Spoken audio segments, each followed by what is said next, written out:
Alors celle-ci, je suis certain que très peu d'entre vous la connaissent. Et pourtant, vous allez voir que cette voiture, elle a connu un succès assez énorme à travers le monde. Aujourd'hui, j'ai la chance de vous présenter cette auto dans une version haut de gamme nommée Lounge, dans sa motorisation hybride de 218 chevaux, qui est aussi partagée avec le Toyota RAV4. J'espère vraiment que ça va bombarder.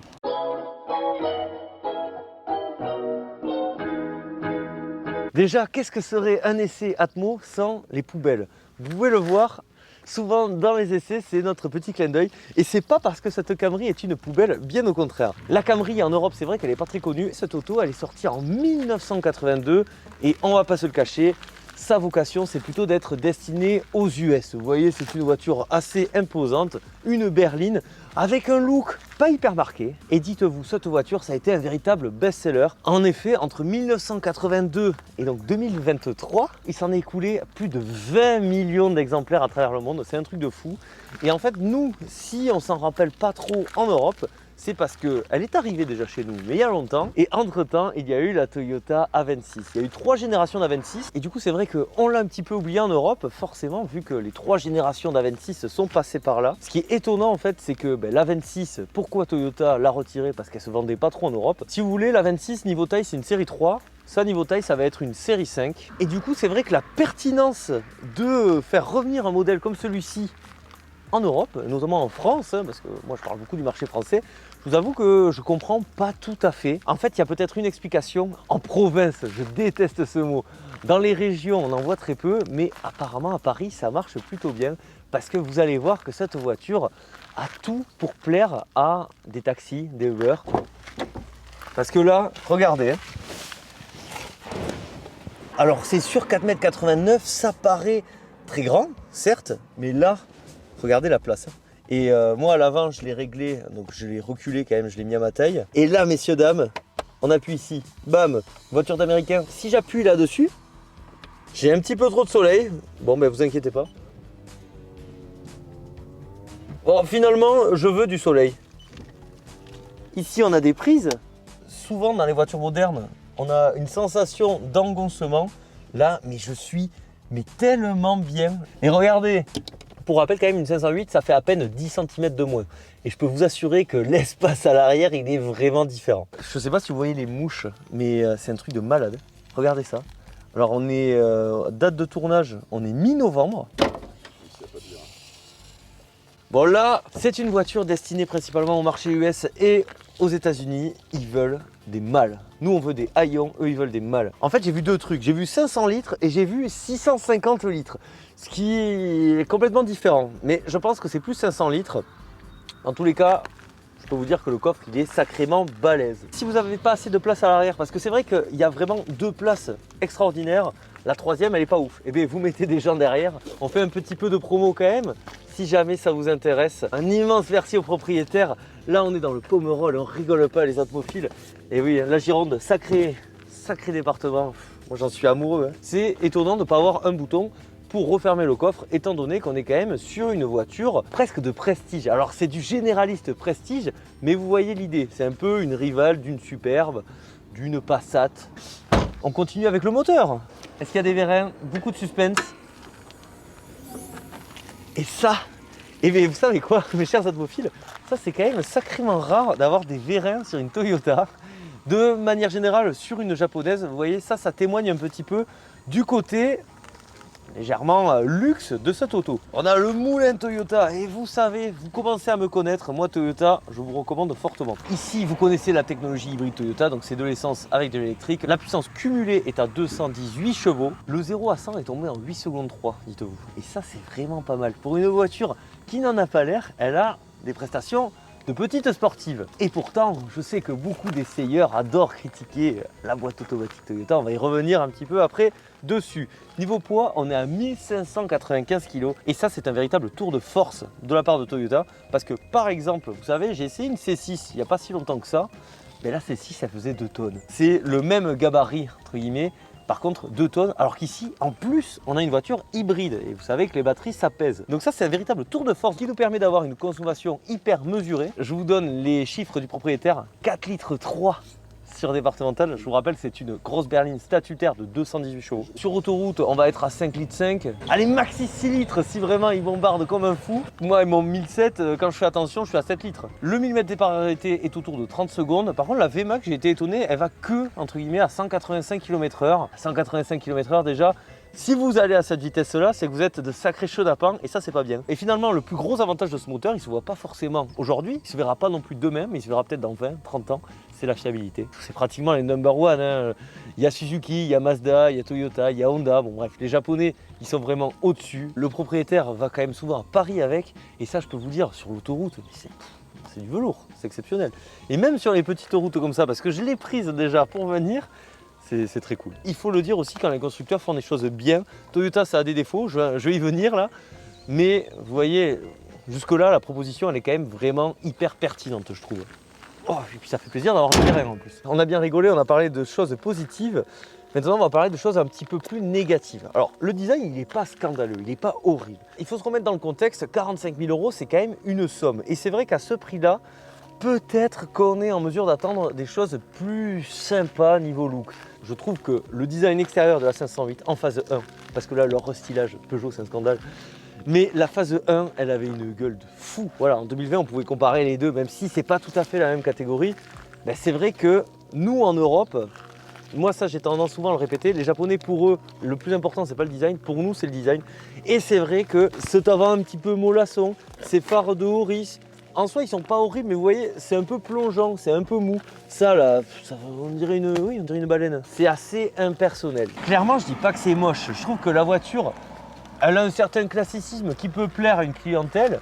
Mais c'est vrai que comparé par exemple à une Giulia, une 508, une série 3, une série 5, les personnalités sont plus marquées globalement sur nos voitures européennes. Par contre, moi ce que j'aime beaucoup sur cette auto, et là j'espère que tu as tout en entier, c'est le profil. Je trouve que son profil, il est quand même sacrément sympa. Elle est dynamique, mais sans en faire trop. Et c'est un certain Renaud de chez POA. Salut Renaud, si jamais tu regardes la vidéo.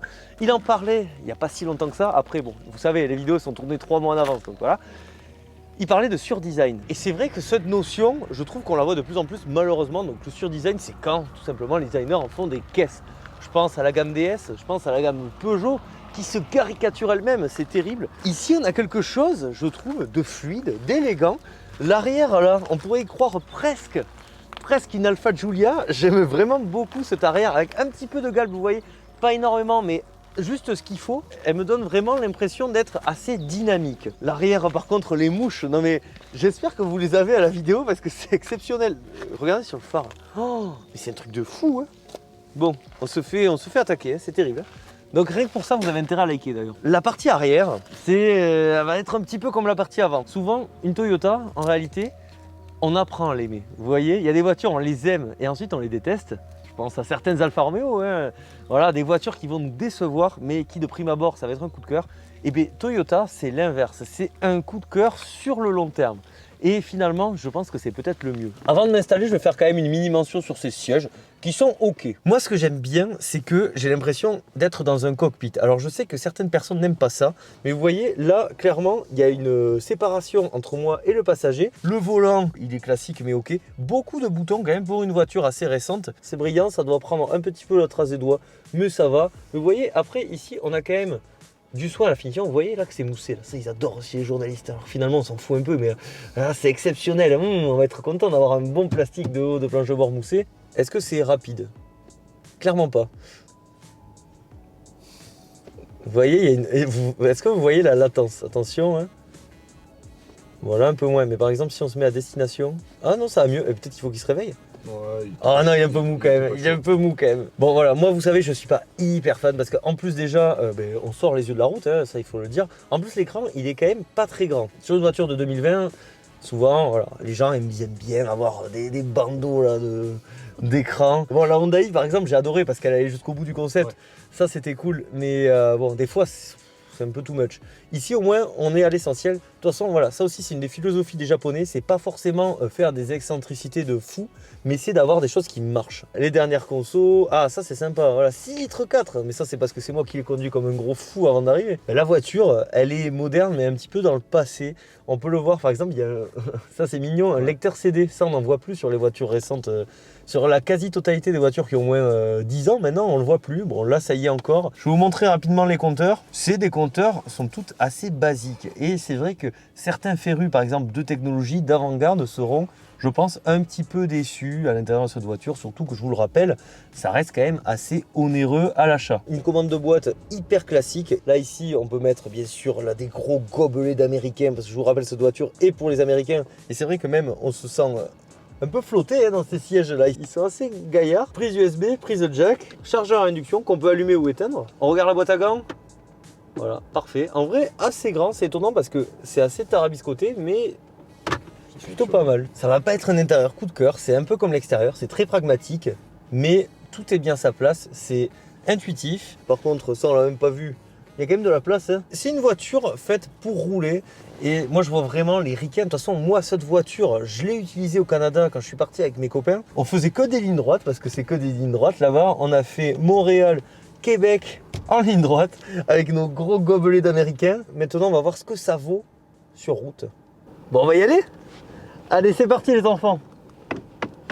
Bon bah écoutez regardez comme je suis pépère. On est trop bien installé là-dedans.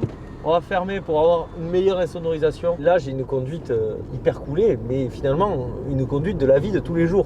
Et c'est ça qui m'énerve un petit peu lors des essais de ces voitures, parce que souvent, les gens disent « Ouais, la boîte, elle mouline. » La boîte, elle mouline si j'y vais comme un gros barjot. Je ne vais pas faire du circuit avec ma Toyota Camry, vous voyez, ça n'a aucun sens. Regardez ces belles routes, en tout cas. Là, vraiment, ça régale bien. Je trouve que la position de conduite est vraiment très bien. Les sièges sont bien. Par contre, ils enveloppent pas tant que ça. Parce que dédié au marché US, donc on flotte un peu. Si vous êtes hyper maigre, les sièges, ça va peut-être poser un petit problème. En fait, j'ai pris mes marques, mais directement. Niveau châssis, c'est ferme, sans être trop ferme. Ça sera plus confortable qu'une allemande et ça sera moins confortable qu'une Citroën. Elle a un côté un peu vintage, cette voiture, même si elle est récente. On le voit même, vous voyez, il y a beaucoup de luminosité, je trouve, pour une voiture récente. Là, c'est assez fin. Les montants, des fois je suis claustrophobe, alors du coup ça me rend fou directement. On a un affichage tête haute, bon là il y a un gros soleil, pas sûr que vous le voyez, mais ça fait vraiment le taf, c'est pas mal. D'ailleurs je le vois beaucoup mieux, ouais, avec les verres polarisés, c'est pas fou d'ailleurs. je le vois à peine avec les verres polarisés, alors que là je le vois très bien. C'est des petits détails, dans tous les cas on a notre bon vieux compteur à aiguille, si jamais ça fait clairement le taf. On va appuyer un peu, ça répond bien quand même hein. Est-ce que ça mouline? Ça c'est vraiment le truc, ça m'énerve. Pour vous dire à quel point aussi le silence est maître, j'ai l'impression d'être dans une électrique. C'est-à-dire que là j'ai lâché et j'avais l'impression qu'elle allait freiner comme sur une électrique. Vous savez quand on lâche l'accélérateur ça freine direct. Et là forcément non parce que c'est pas une électrique. La voiture elle est balèze et pourtant je trouve que dans les virages ça se tient plutôt bien. C'est un choix de daron. Parce que c'est vrai que... Non mais tu vois c'est pas la voiture qui va faire le plus rêver. Mais en fait... elle n'a quasiment que des qualités. Et les défauts qu'elle a, les darons l'accepteront. Le fait qu'elle soit un peu vintage à l'intérieur, limite, ça va plaire.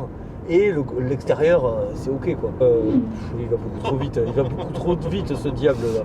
Faites attention sur la route les atmophiles, vous savez. Hein. C'est important quand même. On fait le zouave, tout ça, mais voilà. Toujours rester maître de son véhicule et respecter les limitations de vitesse, ça vous le savez. Et puis ça freine bien. Oh là là, ça freine bien tout ça. J'adore être entouré de ces vignes, c'est trop beau. C'est vrai, hein non mais c'est très agréable. Ça change en plus un peu des environnements de Bordeaux. Et là, quand je la passe en mode sport, je sens qu'il y a quand même une différence. C'est-à-dire que en normal, elle est tranquillou, machin. Malgré tout, même si on appuie, ça va. Hein. Mais là, en mode sport, je la sens plus réactive. Si on relance, quand même. Ouais, enfin, vous voyez. Clairement, non, c'est une voiture, c'est super. À conduire, vraiment, c'est super. Moi, j'adore. Et puis c'est vrai que comme la voiture est assez légère, mais ça se sent, c'est marrant, hein, elle est grosse, mais comme elle est légère, tout ça, ça passe. C'est parti. Alors l'Audi, elle a voulu me doubler, mais je te dis que... Est-ce que ça mouline? Hyper légèrement, mais c'est vraiment quand on a le pied au plancher. Voilà, c'était pour voir ça. Ensuite, l'insonorisation. Alors apparemment, c'est un petit peu mieux chez Lexus, forcément. J'ai envie de vous dire, il leur faut bien ça. Mais clairement... on est vraiment très bien. Et puis il n'y a pas de bruit de moteur quoi. J'ai vraiment, moi c'est ça que je trouve bluffant, c'est que j'ai l'impression qu'il n'y a même pas de moteur essence. On dirait une électrique. Je trouve que la voiture filtre hyper bien les irrégularités de la route. C'est quand même clairement moins ferme qu'une allemande, vraiment. Et c'est validé. Est-ce que je vous conseille d'acheter une Toyota Camry ? Ben, ça dépendra de vous en fait, ça dépendra vraiment de ce que vous recherchez. Si vous voulez vous lancer dans le monde magique d'Uber, je pense que ça peut être une bonne solution. Si pour vous le design est une priorité, clairement je ne vous la conseillerais pas. Ici, c'est pratico-pratique, mais ça le fait tellement bien. Vous l'avez vu, hein, que ce soit la conduite, que ce soit l'habitacle, que ce soit la fiabilité, c'est juste trop bien. Et puis la consommation, elle est intouchable là-dessus. Si jamais ce véhicule vous intéresse, sachez que, bon, aujourd'hui on va le trouver en occasion, ça va être autour de 30 000 €. Alors 30 000 € ça paraît beaucoup, mais en même temps, 30 000 €, vous avez une voiture qui peut enchaîner les kilomètres, mais quand je vous dis enchaîner, c'est enchaîner quoi, parce que là on est chez Toyota, donc on peut en faire des centaines de milliers de kilomètres, le tout dans un confort avec des prestations vraiment typées haut de gamme dans une voiture plus généraliste. Si vous me demandez entre ça et une Passat, 100 fois je vous conseille ça, mais vraiment 100 fois. Moi je suis vraiment quelqu'un de passionné automobile, donc peut-être qu'elle manque un poil trop d'âme pour moi, pour vouloir franchir le cap, et puis c'est quand même pas donné. Moi je partirais sur une Giulia, vous le savez, voilà, ça c'est mon côté foufou. Après, peut-être je le regretterai dans le temps. Cette voiture, c'est terrible à dire, mais pour les gens qui n'aiment pas trop l'automobile, elle est géniale. Parce que vous allez avoir très peu d'entretien à faire dessus. Vous allez avoir un look assez classique, mais vous vous en fichez puisque vous n'aimez pas l'automobile. Par contre, les prestations seront là. Et c'est peut-être le plus important. Moi, ce que j'aime bien avec cette auto, c'est qu'elle est, entre guillemets, sans prétention. C'est-à-dire qu'elle a des prestations vraiment très bien, mais ça marche aussi un petit peu avec Lexus. Un petit peu moins, c'est plus premium. C'est des autos qui en donnent beaucoup, mais dans la rue, vous n'allez pas passer pour un cake. Moi, j'aime beaucoup cet état d'esprit, mais très japonais en fait. Hein. Donc voilà, mes chers atmophiles, cette vidéo s'arrête ici. Je trouve que le cadre est plutôt sympa. Pensez au like, à l'abonnement, c'est hyper important. N'hésitez pas à me dire, vous, ce que vous pensez de ce véhicule depuis l'espace des commentaires. D'ailleurs, un immense merci à tous ceux qui me soutiennent depuis ce même espace. Malgré tout, le plus important, c'est pas ça. C'est quoi le plus important? C'est de prendre soin de soi, prenez soin de vous. J'ai tapé une mouche en vous disant ça. Ça porte bonheur. C'était Atmo, je vous dis à la prochaine. Bisous, ciao.